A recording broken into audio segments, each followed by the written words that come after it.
I'm here with Professor Clement Tham, the Secretary-General of the APAO, and it is such a pleasure to be here with you again today. Yes, thank you so much indeed. We last spoke at APAO in Hong Kong in 2018 during a tour of your clinical facilities. A lot has changed in Asia-Pacific ophthalmology since then, but I'd like to know, what specifically do you think has changed? Well, I think the greatest change that every one of us has gone through is really the COVID-19 pandemic. Because a lot of things have been disrupted during this time. Our clinics have been closed, our doctors have been redeployed. Some of our examinations have either to be cancelled or postponed. And we are now that COVID is gradually settling down, we are trying to reach a new level of normality. Absolutely. Do you think it's been achieved? More or less. In fact, we have learned a lot through this process. For example, there's a lot more use of Zoom and online platforms for teaching, for education. Yeah. And I think a lot of these will stay in future. We have learned how to use this. In future, we would have to make good use of these technologies. We should not just be going straight back to what we used to be doing in the past, but rather we will have to need to reach a new level of hybridity between the old ways and the new ways to make the best out of each. There's another hybrid topic I'd like to speak to you about, and that is, the myopia epidemic has arrived in Asia Pacific.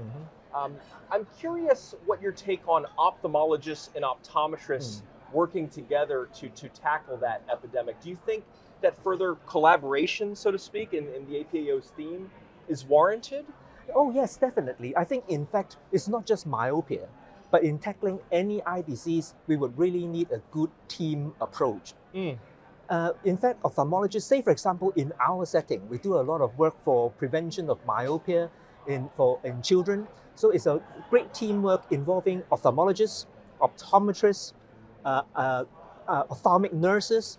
We have eye care assistants. Each profession and each allied health personnel will have their own specific role in this teamwork. And it is through teamwork that we are able to really make an impact on preventing myopia and also dealing with many different eye diseases in our region.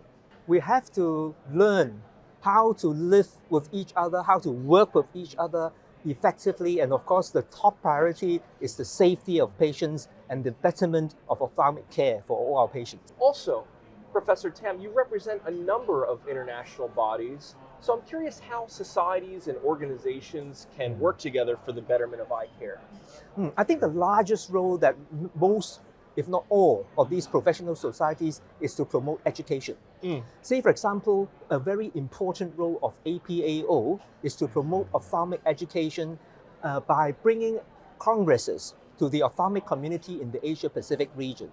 Apart from our annual congresses, in which we are right now at one of these, yes, we are also hoping to bring ophthalmic educational contents to some of our member nations who have never had the opportunity to organize a big congress such as this one. So what we have been doing is, for the last few years, we have started something that we called an APAO Satellite Congress.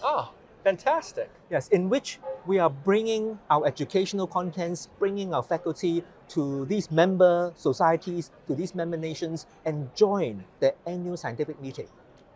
Fantastic. Okay, so far we have been to Cambodia, we have been to Vietnam, and our next stop will be Iran.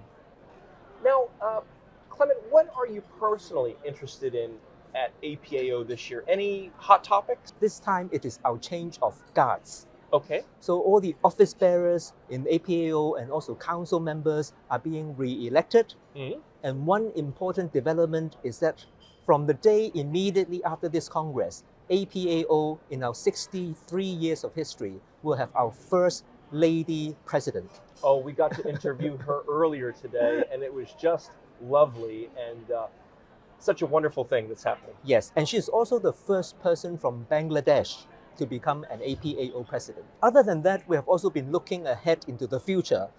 We have our Congress bidding for the 2026 APAO Congress this time.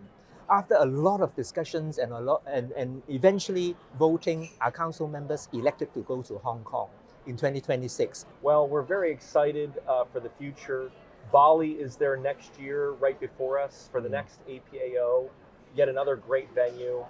We're so glad to work with you as your media partners all these years, and we look forward to a prosperous APAO for years to come. Thank you for joining us. Yes, certainly. Thank you so much for all your efforts all these years. Thank you. Thank you.